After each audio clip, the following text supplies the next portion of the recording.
Hey you, hope you're well. Connecting with Claircognizance, step 4, wrapping it all up. Today on Exploring Spirituality.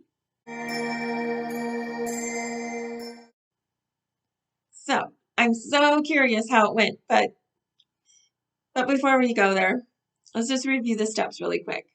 Step 1 was setting the intention. Step 2 was priming the pump, so to speak, just working on the crown chakra energies and encouraging and supporting those energies. Step 3 was asking the question. And step 4 is receiving answers, tracking our progress, and continuing the practice. How did it go? How did it go really? Did you get any intuitive hits? Did you get your question answered using claircognizance? Did you have that inner knowing? I'm so curious. I gotta say, it did not work for me. My question that I had that I talked about in the step 3 video was like, when was my husband getting home from work that day? And that didn't work. I asked the question, I actually did it in meditation. I got very clear, very calm and centered, asked the question, and I didn't receive an answer right away.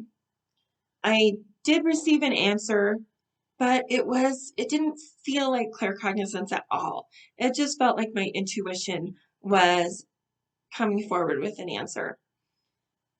And then, like about 15 minutes later, I got a text from him saying that he had missed his bus and that he was going to the grocery store. So it did not work for me yet. And that's why step 4 is so important. So whether you got your answer, which I hope you did, or not, the next steps are acknowledging the answer.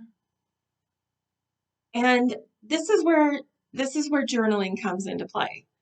Whenever we're working with our intuition or even like synchronicities or those types of patterns, a journal helps track not only progress, but things that we think about or that come into our consciousness or awareness might not seem like intuition at the time, but in hindsight, they might look like that, or they may feel like that, or we might recognize exactly what those intuitive hits were. So I'm stressing journaling still. And always, like I said all the way through, with every single one of these steps, meditation. Meditation and that time when we really get quiet internally is oftentimes when intuition comes through because it's quiet.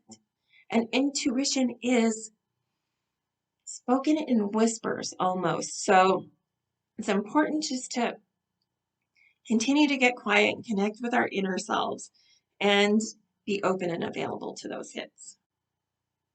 So whether it worked for you or not, let's make this a practice, because worst case scenario is, well, maybe we don't develop our claircognizance gift.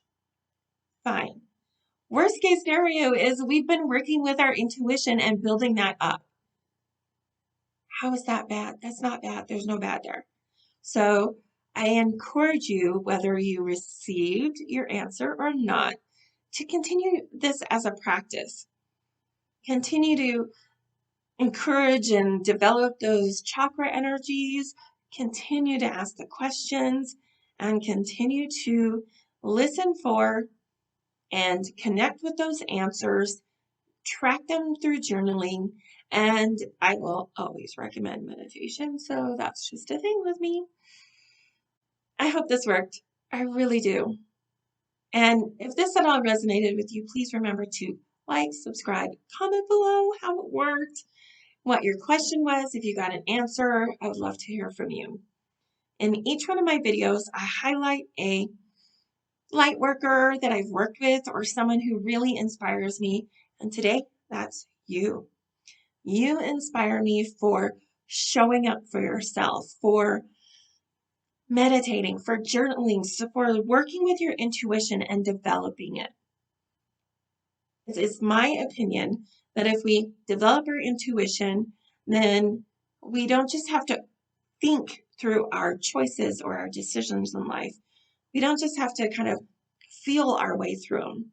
We can also intuit them. We can have intuitive knowings about our life, giving us just another tool to help us make decisions and navigate through the challenges that we face each and every day.